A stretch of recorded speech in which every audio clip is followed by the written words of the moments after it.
The following is a production of DallasCowboys.com and the Dallas Cowboys Football Club. How about them Cowboys? Yeah! Go Cowboys! This is Cowboys StoryLine with Nick Eatman.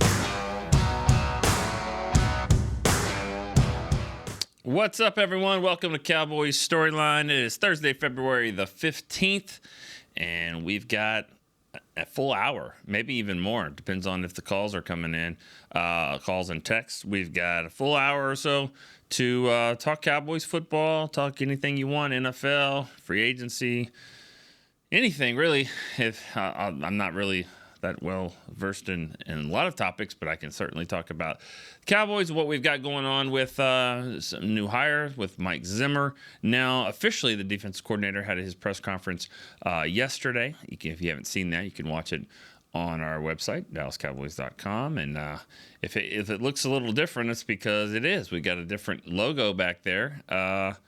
I'm always looking for a pin. I mean, there's one right there. I thought it was pretty cool. They did guys in the back. We got talented people that work here that kind of whipped that together. Probably took them about like 5 minutes to do that, but pretty cool. I like it. It's Cowboys Storyline. We're changing all the time around here and trying to get better every day. All right, 888-855-2297 is the number to call. Chris, put that text line number up there. I haven't memorized it just yet, but you can definitely send some text messages as well. All right, let's get to the phone line. We'll start it off. We've got Vancouver, Washington. Marco is in Vancouver, Washington. Marco, what's up? Hey, how you doing? I'm good. How are you? I'm doing good. All right. So, a couple things I just want to touch on. One was Mike Zimmer. And then the other one was just a quick comment about the draft. And I think they kind of go together. Okay. But, I'm glad to see Mike back in the building. On a personal note, I've been following him since his days at WSU. His actually tenure there, 89 to 93, were the years I went to school there. So when he became a Cowboys coach, I always kind of took a little pride in that, especially how long That's not Washington State, is it? Yeah, Washington State. Why did I think he was at Weber State?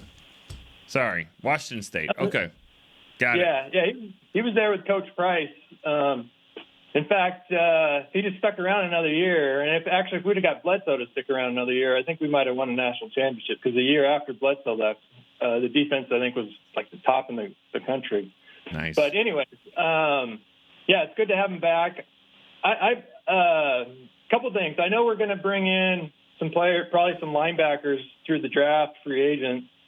One thing I'm kind of hoping we don't do in the draft is repeat what I think is the worst draft pick ever, and that's the Bobby Carpenter Yeah. type draft. But as far as other free agents or actually even players on the team, so Mike's kind of known to be demanding and upfront. I'm wondering if there's any players that you're maybe concerned about having a personality entitlement type conflict with his coaching style. Okay. All right.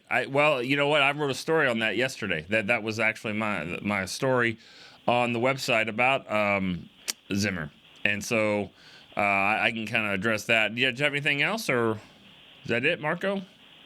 No, I think that's it. I guess maybe your comments too, also on Bobby Carpenter. If you have any. Oh no! Don't make me say it. I think he's actually the worst pick. People talk about Taco, and of course it's kind of relived here with Mozzie. But I think Mike actually might be able to do something with Mozzie. All right.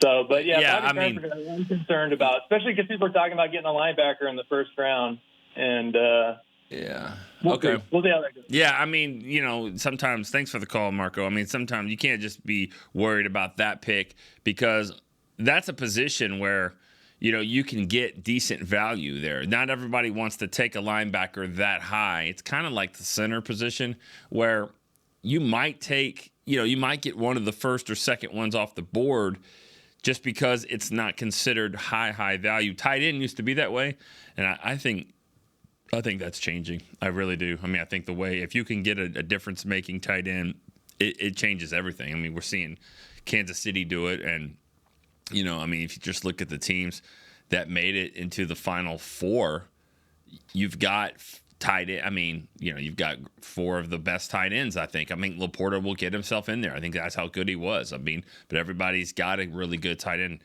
So, anyways, but my point is linebacker, I wouldn't be afraid to take a linebacker there just because it didn't work out with Bobby Carpenter. I don't know if I want to tell that story, even though I wrote it in the book. The book, If These Walls Could Talk. You know, if you put it out there, I just think it's fun. I'll tell the story. It's funny because Bill Parcells coached his dad, Rob Carpenter, as a running back for the Giants in like the early 80s and he had him. He was a tough, big, bruising running back / fullback. And so he wanted him. He was one of the guys that really, really wanted him. This was the 2006 draft. I guess this is Bill's last draft. And so, you know, I don't know if all the scouts wanted him, but he did. He wanted him. And then by middle of the year, it's not going well. He's not playing a whole lot. And he was like, I guess, according to some scouts, he was kind of complaining about, you know, if I can get this guy to play well. And they said, man, I mean, Bill, you wanted him. You're the guy that wanted him, you know? And he's like, I know. I thought I was drafting his dad, ended up drafting his mom. And, I think everybody laughed. I think he was joking, I think. But it was kind of funny, I guess. All right, let's go to Joe in Stanford. Hey, how you doing, sir? Hey, Joe. Good to talk to you. Glad you got home safe from Las Vegas. Really torn up over the number 28 Woodson did. But anyway, it is what it is. He'll get in. So real excited about Mike Zimmer. I think the things that I talked about a few calls ago, the lack of accountability, discipline, toughness, that I really think have really hurt this team for a while. I think he is like, I don't know, the medicine for that, if you could think about it that way. I think, of course, the players are going to have to, you know, want to take that medicine. But I'm confident that Mike can get him to come over to his side. He's a great coach. One other thing, I've been following, the reporting on our losses of defensive line coaches, specifically Durden and Floyd. And a lot of people have been talking about how we've made a mistake and we've lost some great coaches and how, you know, we should have done more to keep them and this and that.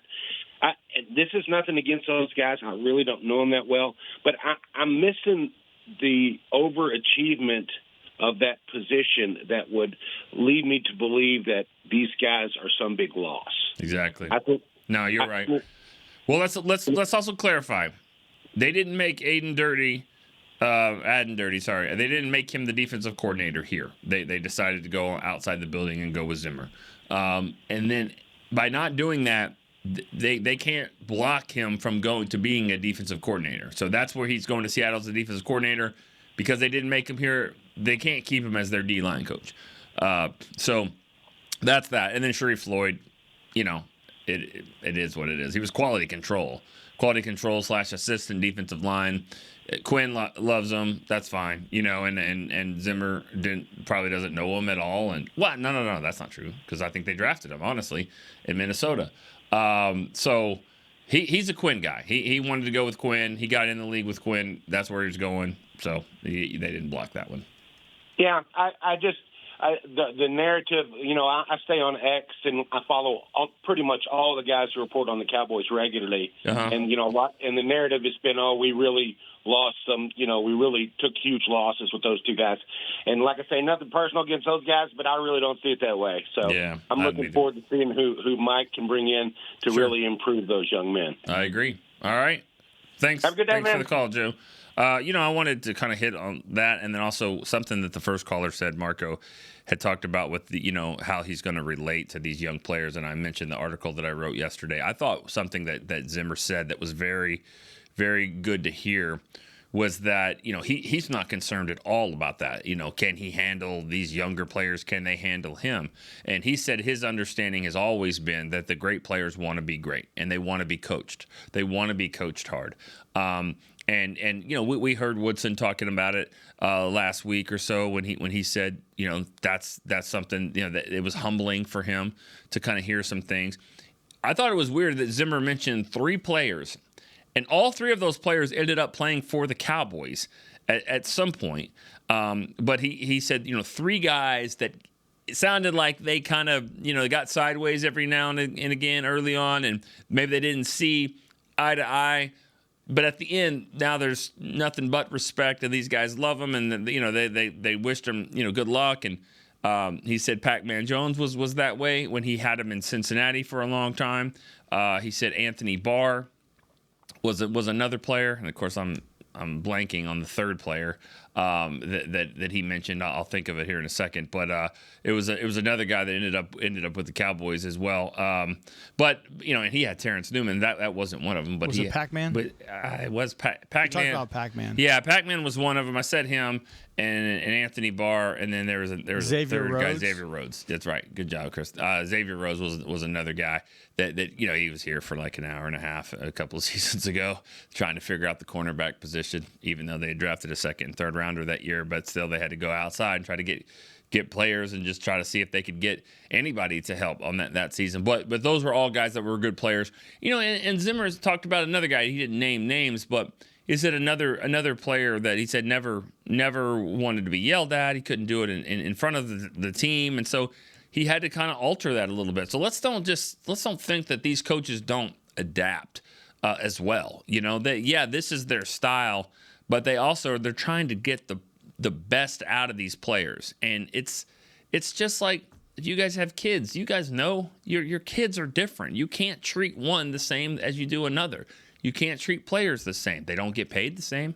They don't play the same. They don't, they don't play the same amount. They don't, so they are treated differently.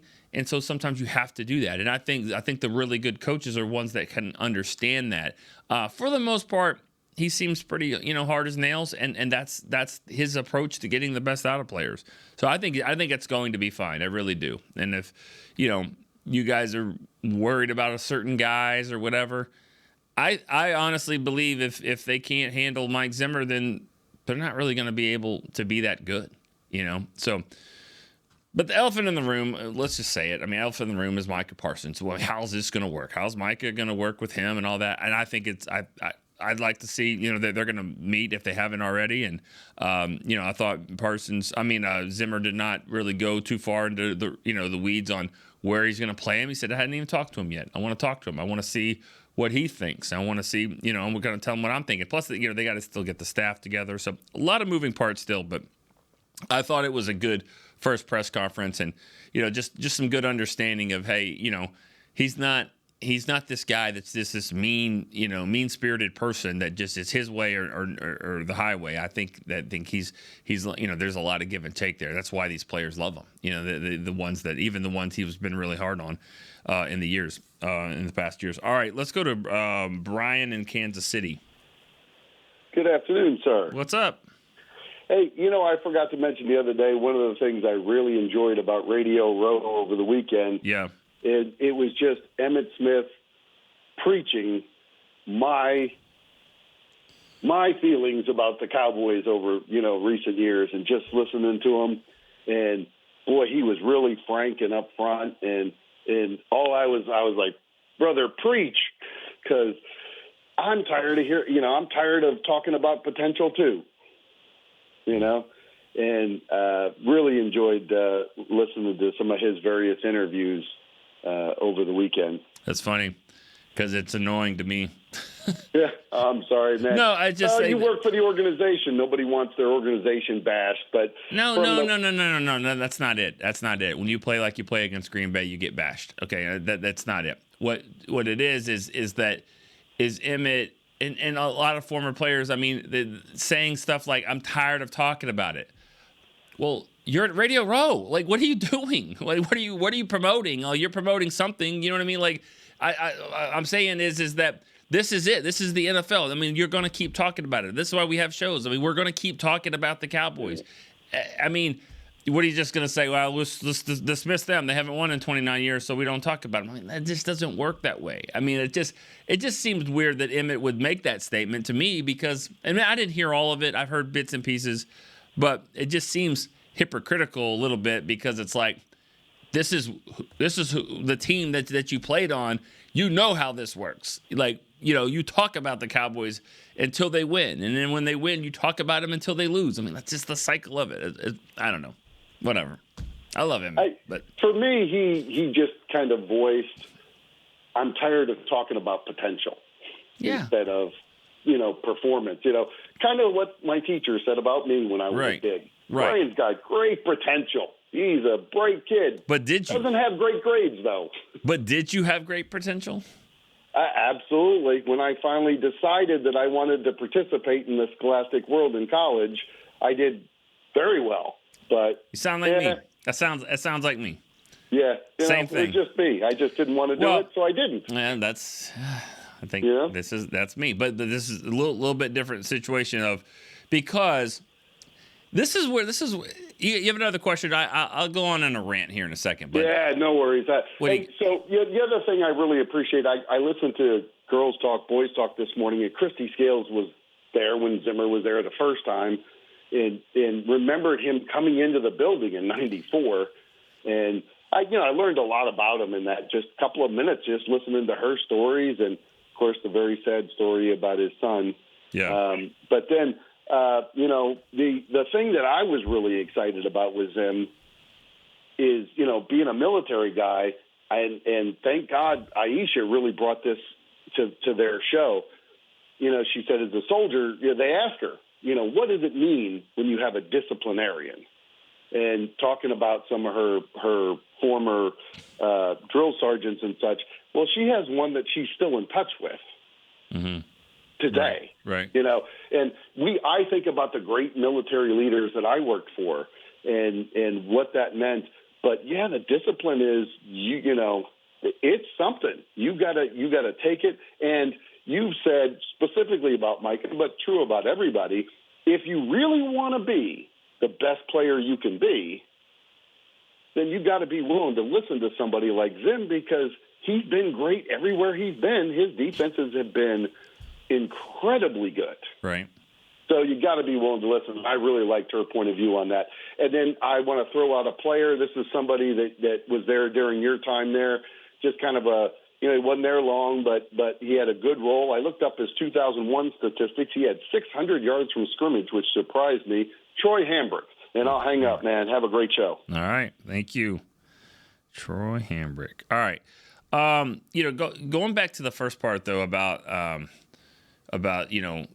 younger players, generation, are they going to listen and, taking some of those other stories from military aspects. I mean, it all comes down to respect. If you don't have to like that guy, you don't have to like the coach, you don't have to like your teacher, you don't have to like your boss, but you have to respect their position. Even if you don't respect them, you have to respect the position that they have. And if you do that, and if you respect your coach, and you respect your, whatever, but in this case, it would be your defensive coordinator, and respect what, that they've done enough to get to this point. You need to listen to them. Then I think they'll understand, that it's tough love. That if they're yelling at me and embarrassing me in front of everyone, that it's for good reason. And, I've heard coaches say this. Some coaches will say to the best player, to the quarterback or whatever, say, hey, I have to treat you different, right? You know this. They'll pull them aside and say, I have to do this for everybody. So if I get on to you, yeah, I get it. I know that other guys are doing it too, but it sets the tone. As long as it's not fake, But if I have to get on to you, then then everyone kind of will see, hey, if he'll get it, everybody can get this too. And so I think that's where those players kind of have to understand. As long as got to be fair, but demanding, and those are the words that you kind of keep hearing come out here. Not mean, stuff like that. It's demanding, challenging, and fair. And so that's what I think is exciting about that. For the former player Troy Hambrick, Troy was, he was he was in a weird spot. He didn't know it. He didn't know what he was in really, or didn't feel it. But I mean, if you're the next running back behind him at Smith, that's not easy. Quincy Carter, that wasn't easy to be the guys behind Troy Aikman and Emmett and Troy Hambrick was that way, and his brother was on the team, and he was wild, pretty crazy. And he ran the ball well. There were some times, 2003, I think he almost had 1,000 yards. He was like the main runner, and that's one of Bill Parcells' best coaching jobs ever. Any coach in Cowboys history to take that 03 team in his first year with Quincy as the quarterback and Troy Hambrick as the running back and go 10-6 and go to the playoffs. And that was really good. And Hambrick was a solid player, but that was just kind of a point in time where they didn't have a lot of great players. All right, let's go to Anthony in Miami. What's going on, Nick the Quick? What's up, man? Hey, first of all, man, thoughts and prayers on the people in Kansas City, man. Yeah. On that cowardice, because when you got assault weapons, as I heard, I thought one of the weapons that the guy that they caught, the fans caught, you're running away and you got assault. When you got AR-15s and Uzis, and AK-47 type weapons, man, that's cowardice. You're going out there to inflict some damage. So, hey, man, I hope they, get more than what's coming to them. Yeah. So yeah, that's there's no excuse for it, and there's just it's ridiculous. And honestly, I was going to try not to maybe go there. Obviously it's on everyone's mind. It's a parade and for a football team. And for that to happen, I just can't fathom. I can't fathom, and I know that one person has definitely passed away, and then there's 12, 13 other children, as opposed to the 20-something that are in the hospital. But I heard 10 or 11 children, and I just can't imagine going to the parade. Exactly. Exactly. Yeah. Not to bring it down, but right. Just to thoughts and prayers type thing. Sure, definitely. But anyway, Cowboys business, Mr. Darren Woodson, man. I don't know if you listen or if somebody gets this that's close to you that listens. I respect you, man. I respect your game, man. I respect the kind of guy that I hear you are. Treat the CEO like the guy that cleans up and mops floors. Speaks to him as well. So if you're that type of guy, man, and I know your record speaks for itself on the field, good things are coming, man. HOF is coming. It's coming. And I hope, you have the same appreciation for it whenever it happens, because you deserve it, more than deserve it. My player, I want to mention another player. I wish this player could have played for Coach Zim now and or Coach Quinn. Underrated guy, and that's safety Jeff Heath. I wish that type of guy, Saginaw guy, I think he was a free agent. If he was a late-round draft pick, safety, hard-hitting. Gave it, it all. He wasn't a good cover guy, safety, when he got put in those positions. But the work ethic that I heard of and that I saw him display things on the field that I could appreciate. And I would hope that some of these players that make way more money than he ever thought of making can get that and instill that back in their game. Yeah. And other than that, go Cowboys. I don't want, all that, whoever we pick, defense, whatever. Everybody knows what we need to do. It's out there. Running back, linebackers, D tackles. I just hope we make the right choice and do the right thing. All right. Talk to you next week. Thank you, Anthony. Jeff Heath was a good, solid player. This is probably going to be surprising to some, but he was one of the fastest players on the team. I remember, I'm trying to think I think it was Dez, actually. I remember one time we did a story. We were kind of having fun. We were asking about a relay team. Who would be on your relay team? I think Dez put himself on there. Probably not, but, everybody thinks that they're super fast. But Jeff Heath's name got up there several times because, he definitely could run. Jeff Heath had 3 moments that didn't go well for him. Jumped over, ran over, maybe ran away from or whatever. And that's where a lot of fans are like, oh, you remember the time that, and I'm pretty sure all three of these guys either are in the Hall of Fame or going to be in the Hall of Fame. I mean, like one of them was Calvin Johnson. Like Calvin Johnson, like catching a pass over him, or Jimmy Graham. I don't think he's in the Hall of Fame, but he might be at some point. Let's get Witten in there first, but that, and then Adrian Peterson, I think, had a run where he kind of was, he was trying to tackle him and whatever. I mean, not the first guy to ever like not be able to bring him down, but for the most part, Jeff Heath was a really good player, and had some great moments, and could have had one of the greatest moments in Cowboys history. But Aaron Rodgers held onto the ball. I mean, he blitzed off the edge in that 2016 divisional game and just smashed him right in the back. Most guys are going to fumble, and if the Cowboys had recovered it, they kick a field goal on the next play, and they win, and they go to the NFC Championship game. But he didn't. He held on to the ball, and then next play I think is one where he went out and made a great play on the sideline, and Packers win. But Jeff Heath was a good player, underrated player. All right, Sebastian in Savannah, Georgia. Good afternoon, Mr. Eamon. How you do today? Good. How are you doing? Hey, man, the sun's shining, my girls are smiling, I have air in my lungs, my heart's beating, I'm doing real well. All right. Phone's not sounding good. I thought that was your voice for a second. Probably because I was laying back in the back of the truck here. Jeff Heath was everything they wanted that kid Matt Johnson to be, that we held on to for a few years a while back, like 08 or something like that.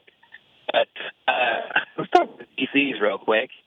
Okay. One, I don't think that I think it's being really overplayed, though, Mike Zimmer being really aggressive. It's not like it wasn't just in the league a few years ago. And he also doesn't.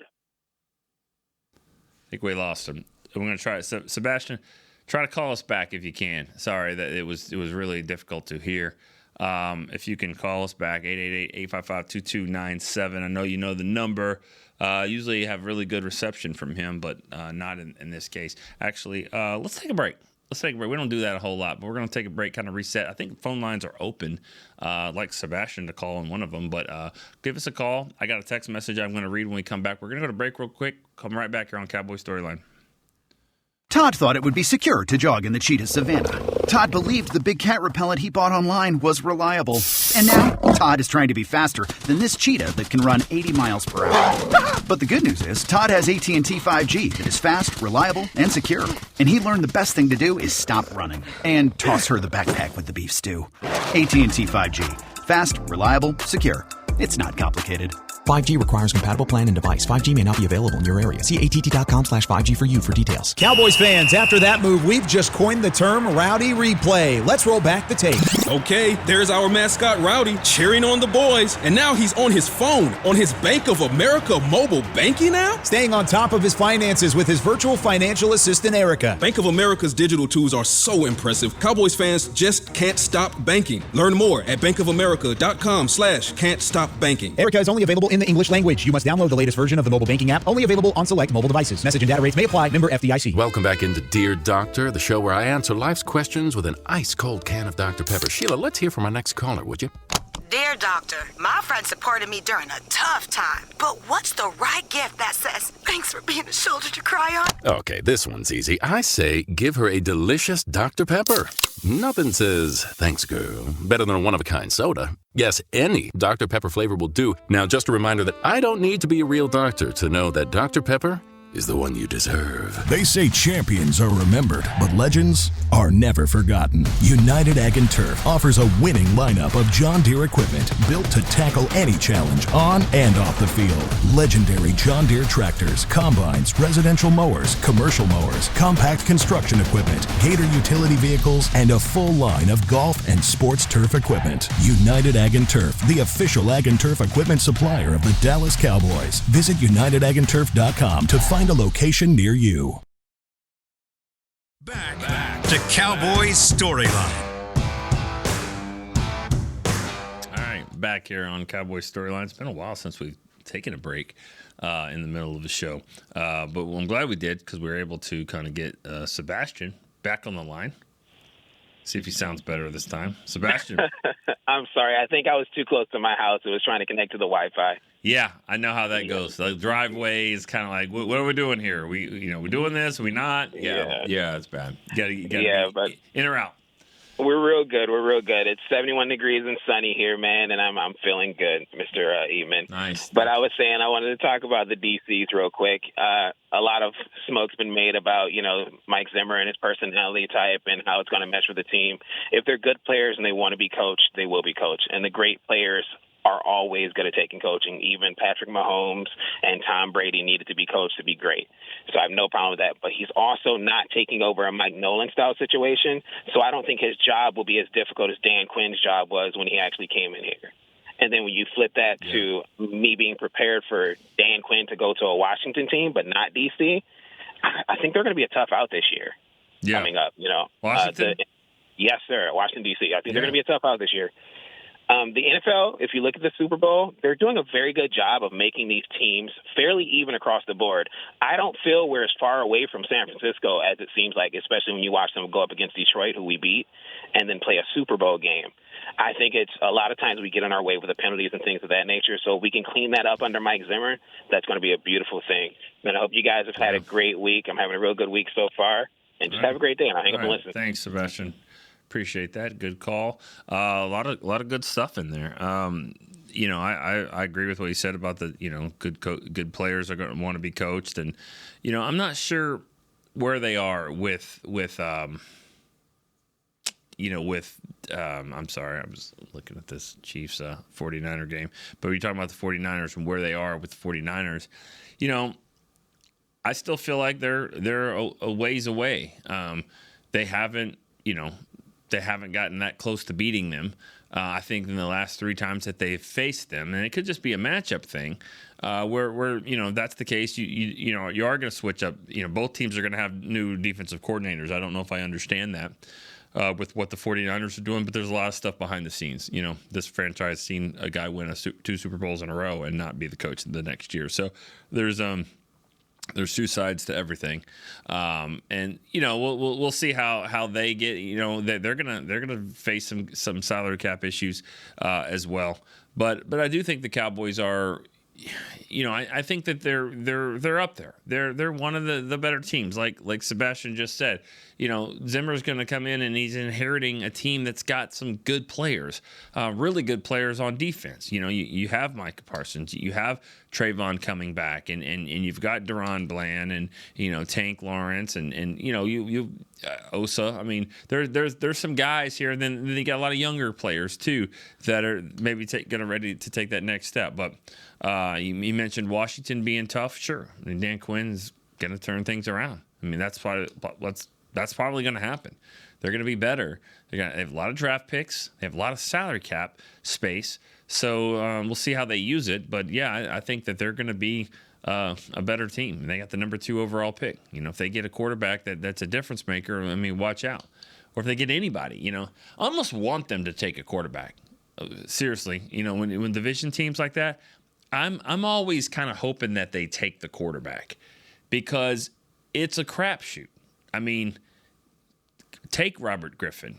Okay, he was good for a year, and then it didn't work out so much, and then he was not there anymore, Or take Daniel Jones, and take Carson Wentz. I mean, yeah, you have some success, but it doesn't always work out. But if you don't take a quarterback, if you take like a lineman, or you take a defensive end or pass rusher, that's probably going to be a problem.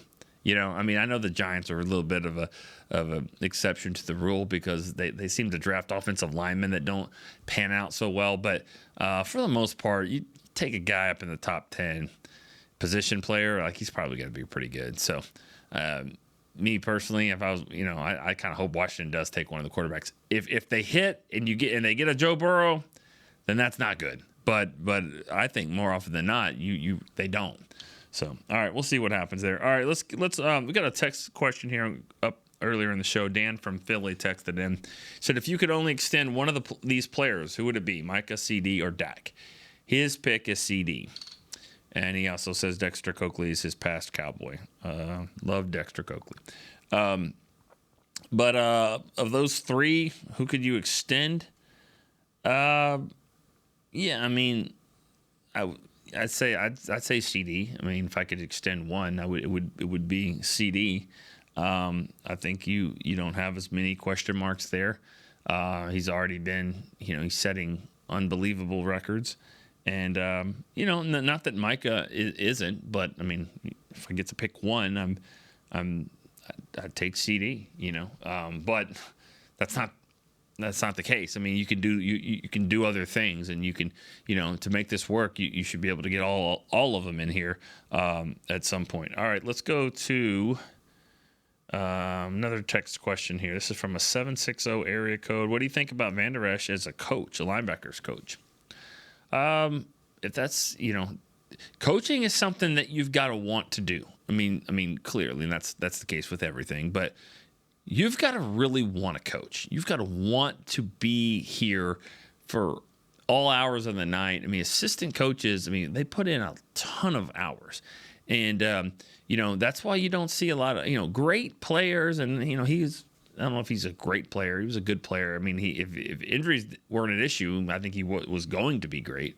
But still, I mean, you've got to have the desire to do it. It's not about do I know the game, X's and O's and things like that. I think Tony Romo could be one of the best coaches. I was told Tony Romo could be one of the best defensive coordinators in the NFL if he really, really tried to do it. Understands things like that. He could flip to the other side and he could be a great defensive coordinator, but he doesn't want to do that. He wants to go and do one game a week, and half the times it's the Chiefs. He has to know the Chiefs and the Bills and a few other teams, and gets to, he gets paid a lot to do it. I mean, I'm just saying, so it's got to be in your blood. It's got to be in your DNA to want to do that. And I don't know that. He hasn't, I've never heard him say that.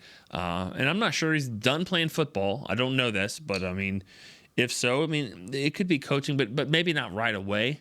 It's not always an easy thing to just transition right into that and coach players that you were teammates with. You see it every now and again, but I don't know. So I'm just speculating at this point. All right, Michael in Bowling Green, Kentucky.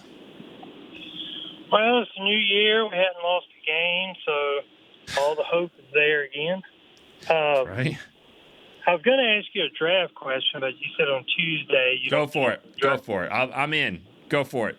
All right. If not, I'll fake it. Okay. If our pick comes to us and the center from Oregon, Powers, something, if he's there, he's got Powers Johnson. Powers Johnson, Smith, Lewis. Sounds like he's an attorney at law. Bring him. I'm all for it. Let's go. All right, really? Oh, right. 100%. I am too. Yeah, I am too. Now, here's the question, and I don't know what's going to happen between. This is one of those like once a year. I always think, man, I wish the draft was first and then free agency was second, but it doesn't work that way. But this is one of those cases where they're going to have to do something at center. They have to have some plan. I don't think they're going to they're not bringing back Biotish. I'm pretty sure of that. So they got to do something.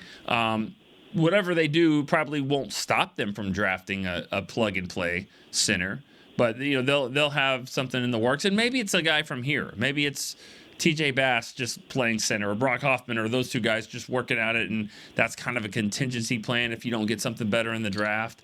Maybe they pick up a veteran lineman who's been a center in the past. But yeah, if you tell me you're getting one of the top centers, and this guy, from what I've heard, I know a little bit about him. Played some defense, early on, and he's moved around, and he's just a tough football player. Played center 1 year, and he won the Remington Award. So he's batting 1,000 when it comes to being a really good player at that position. So, I don't know if he lasts that long, honestly. Hey, they're projecting him around that range, around that area, in the low 20s. Right, and that's why.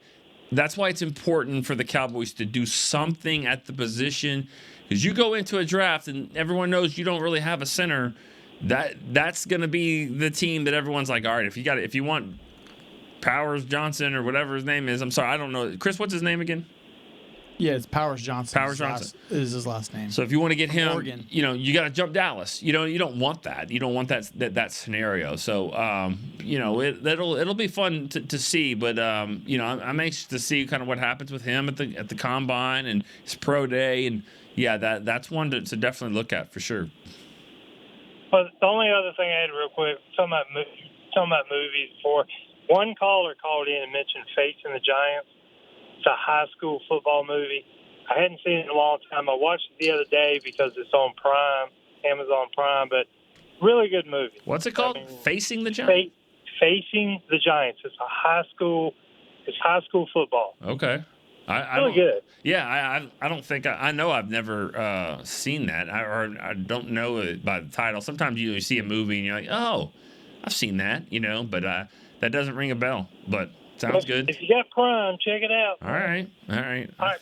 I think it's one of the 57 things that we have a subscription to that we haven't canceled. All right, thanks for the call, Michael. Appreciate it. All right, let's go to Erwin in Denver. Hello? Erwin. Hey, Nick, what's going on? I lost you a couple of times. Oh, we got you. We found you. Yeah, you did. How you doing? Hey, I'm doing great. How are you doing? Good. Hey, you know what? I'm not really sure if I missed a lot of this because I got disconnected, but I joined on a little bit late. But anyway, just a couple things to make it real quick for you again. I really like the Mike Zimmer hire, and one thing I really like about it is I didn't necessarily like how Dan Quinn was up in the box and coaching from up there opposed to being on the sideline with the defensive players, and I believe that's how Mike Zimmer is. He's down there with the guys, so I really like that. And the other thing, I'm glad you kind of brought it up about Heath. On that Adrian Peterson run. Yeah. I distinctly remember that run. Peterson, he runs angry anyway. Yeah, it was a beast. Yeah. Yeah, he hit Jeff Heath actually hit Peterson pretty good and stopped him. The problem was a couple of the Cowboy players hit Peterson from behind and kind of rolled him back. Carried him into the end. Yeah. Yeah, it looked bad for him. It really wasn't as bad as it looked. Yeah. No, he actually made great contact with Peterson and actually stopped him, which is really pretty amazing. But anyway, I just wanted to touch on that real quick and see what you think about Zimmer coaching on the sideline, and I'll let you go. Thanks for taking my call. Thank you. All right, Erwin, appreciate that.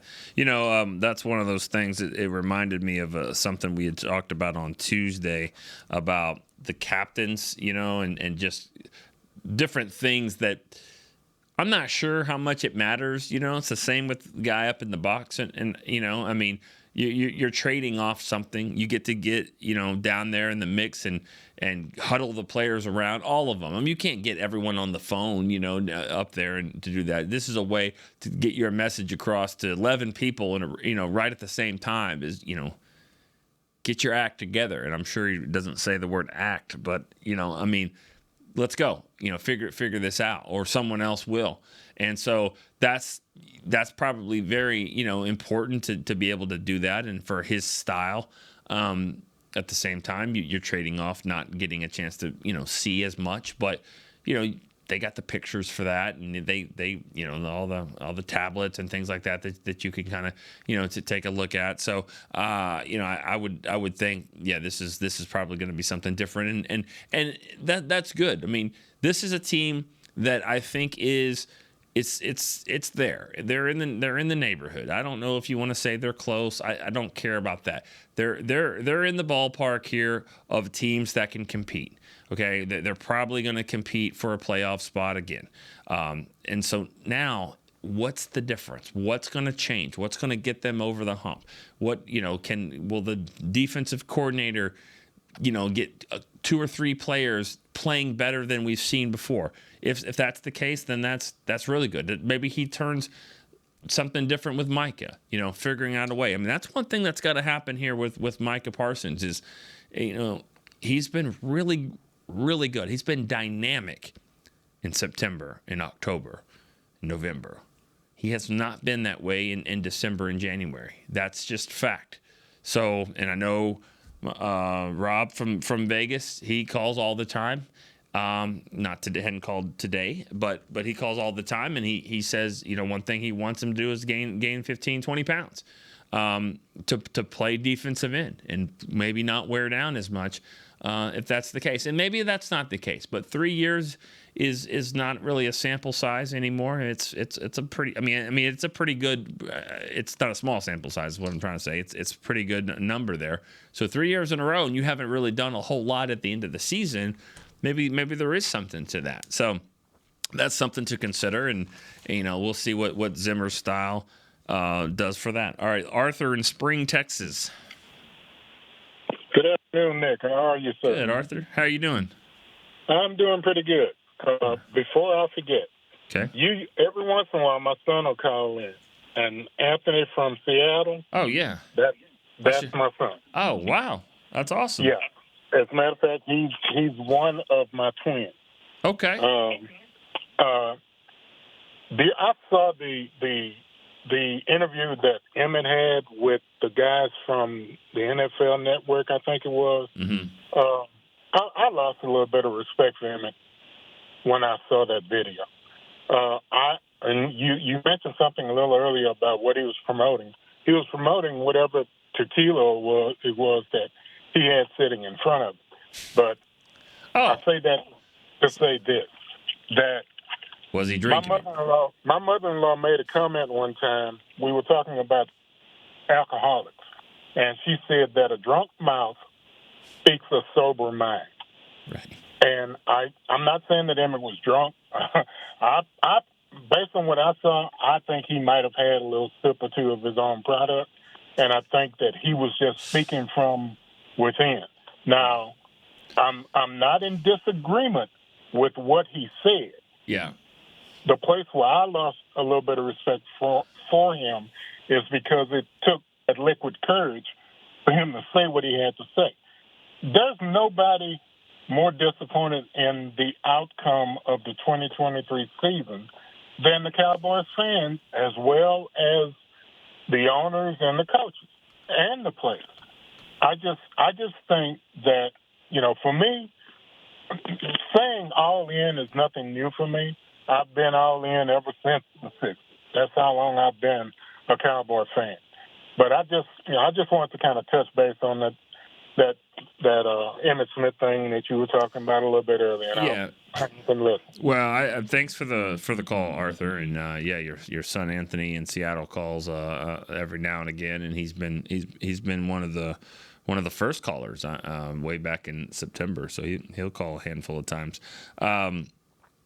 The thing is, when you're doing Radio Row, you do interviews, you do a few of them, you, especially if you're promoting something. So he probably did several, and I'm sure in every one of them you get asked something about the Cowboys. That's his team. So and that makes sense.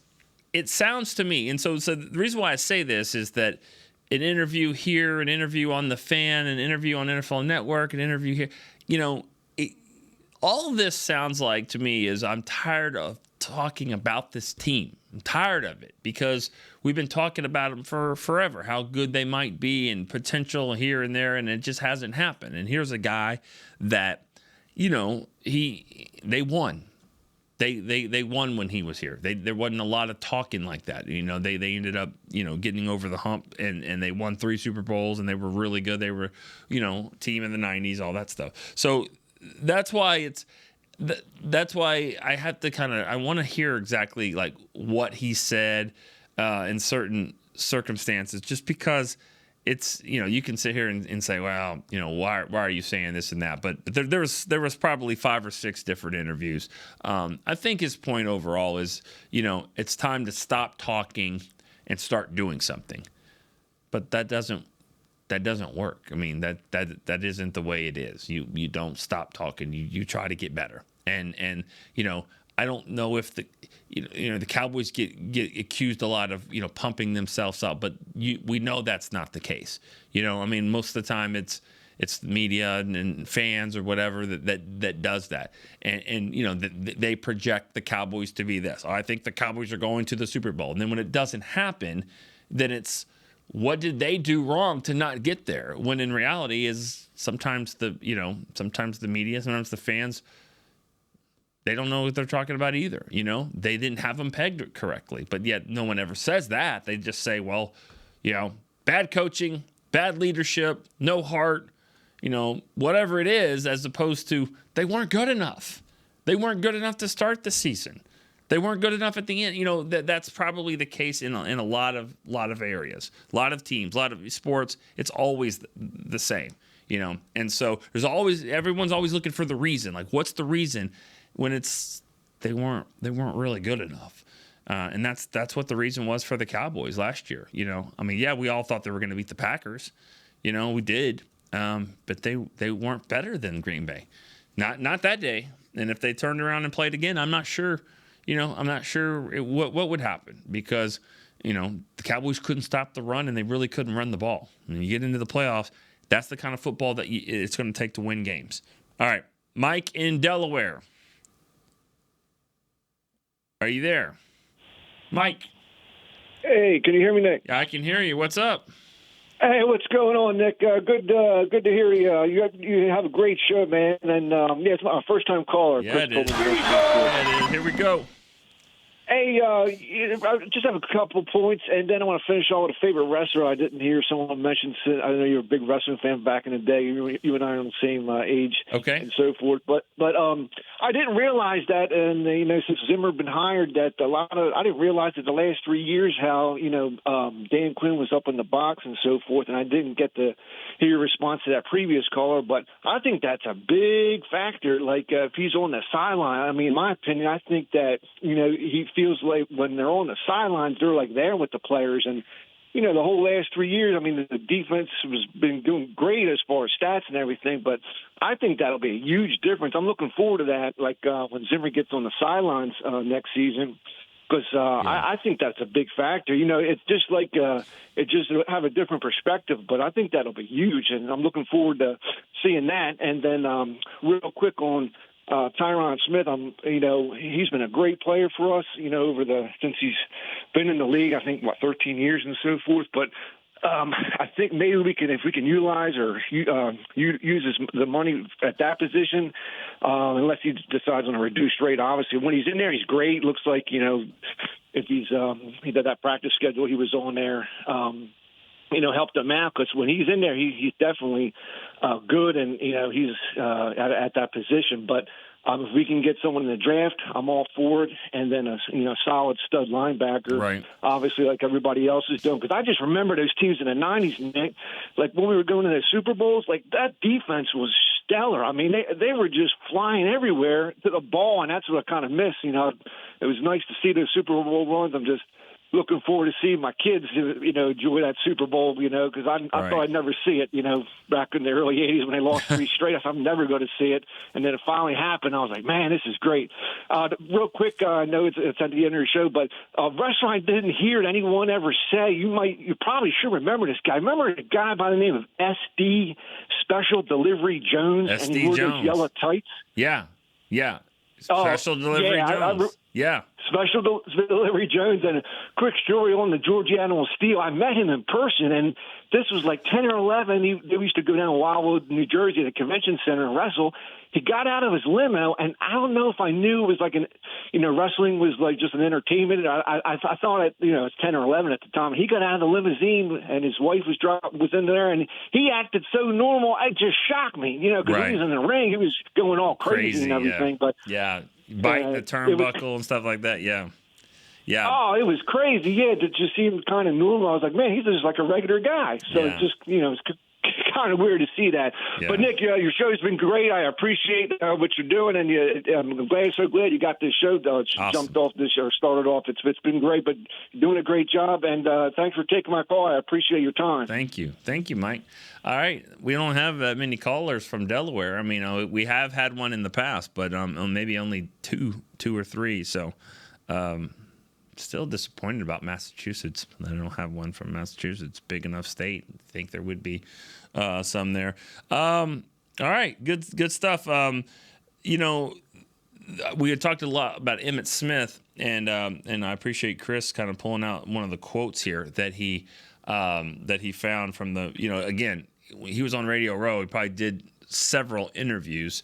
So, talking about the Cowboys in a different way. I'm going to read a quote that he said here. He says, "No one wants to fight hard anymore. They want to say, oh, we are the Cowboys. Tell me how good I am. Check out my Instagram post. See me on my podcast. I'm doing all this stuff. I'm everything without doing anything, and everybody's patting them on the back. People want to give them so much without doing nothing. And what they're living off of is what happened in the past, not what's going down right now. They're not establishing their own legacy, let alone building off the legacy that was established." Emmitt Smith. There's a lot there. Really. Why don't we just call him by name? Seriously. That's what I feel like. All of this is like towards Micah. That's just what it feels like to me. And there's so much to unpack there.